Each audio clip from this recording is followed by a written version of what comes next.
People make a lot of statements about religion, generalized blanket statements about religion is this, religion is that, and why religion isn't good, or why religion is good, why we need religion, why we need to get rid of religion. And people are not necessarily referring to the same things in all these remarks. Sometimes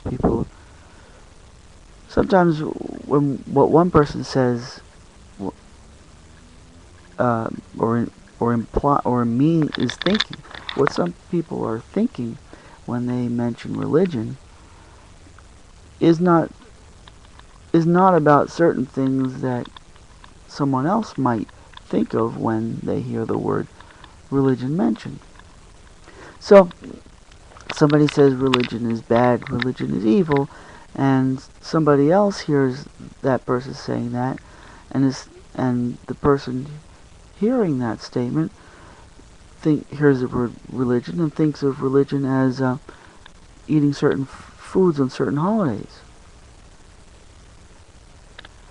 So one person is saying religion is evil and everybody who participates in religion is a bad, evil person and an ignorant bastard and should stop doing it or else endure our insults. And the other person is thinking, well, wait a second, why? If I like to eat these certain special meals at these certain holidays, how does that make me a bad, evil person? Why does that make me deserving of your contempt? So people have there are different aspects of what people think of as religion. And maybe we need to work on figuring out what exactly the word means. Or what variety of definitions, what variety of meanings the word has. Because sometimes people are talking about one aspect of the word religion and not necessarily talking about other aspects. And when they use that one term as a blanket statement that encompasses all the aspects included under the term religion, then they might, be making some slightly false assertions by saying that all religion is bad or religion is bad because of this, and there's certain parts of things that are religion to some people that aren't deserving of those criticisms. So let's take a look at what are the aspects. Well, first of all, you might try to define religion as that which encompasses all things that are considered religion. You might say, well, we need a broad definition of the word religion that encompasses everything. Christianity, Islam, Hinduism, Judaism, Zoroastrianism, Buddhism, all these things that are considered religions.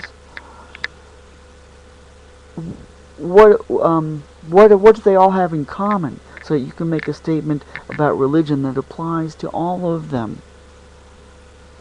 Belief in God is not a universal aspect of religions. There are religions that either don't believe in God or don't require beliefs in gods, and then there are some religions that believe in more than one God. So, even the use of the concept of God in trying to define the word religion doesn't really work, doesn't really hold up.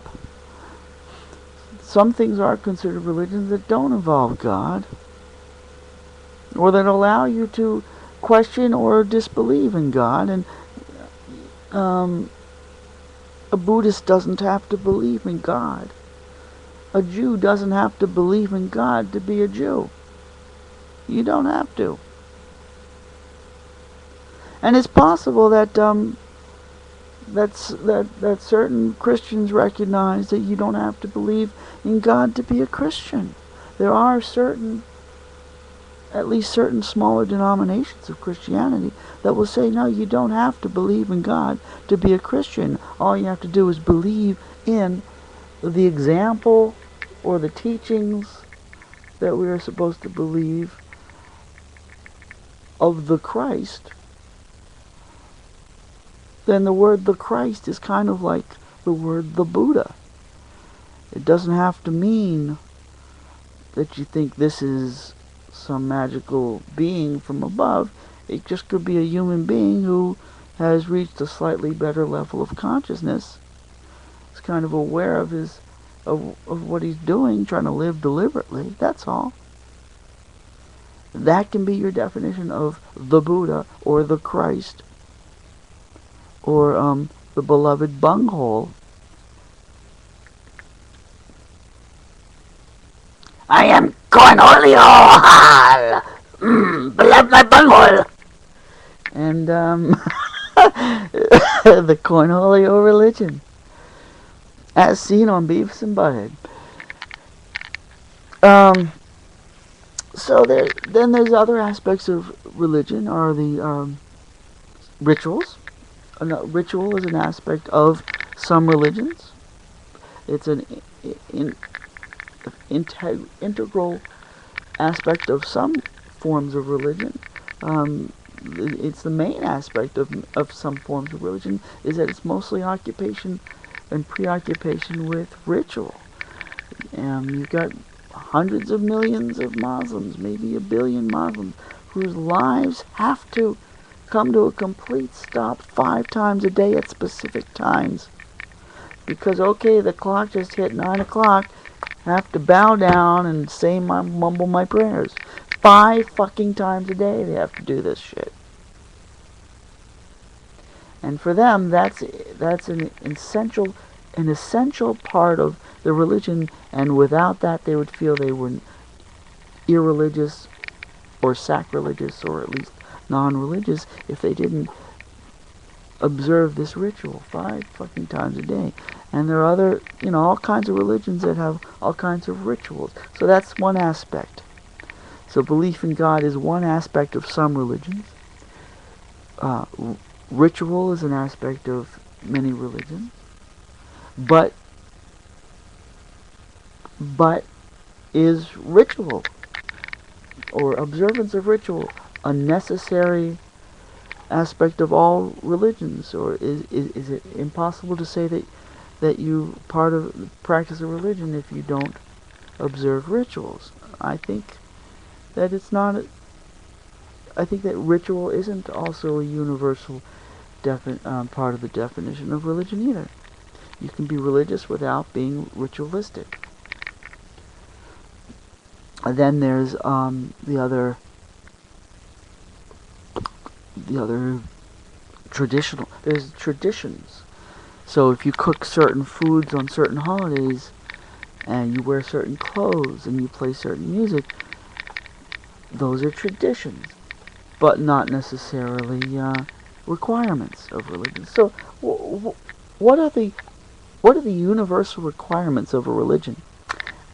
That's what we need to get down to. What are the universal requirements, and then what are the various aspects of religions that are not necessarily universally required of any religion to call itself religion.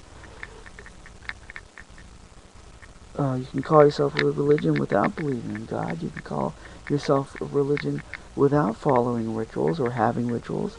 You can call yourself a religion without having a book of scriptures. And yet, these things are aspects of most of what we consider religions.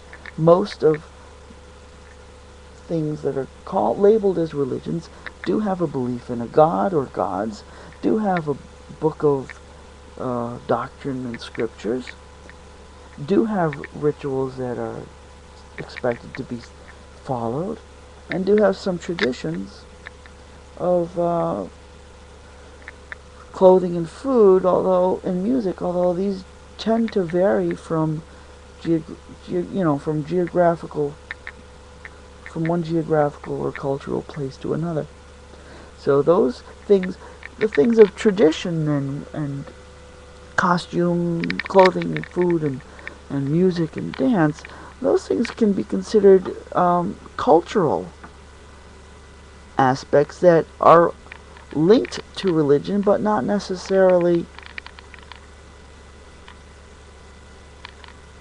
fundamental to the religion itself.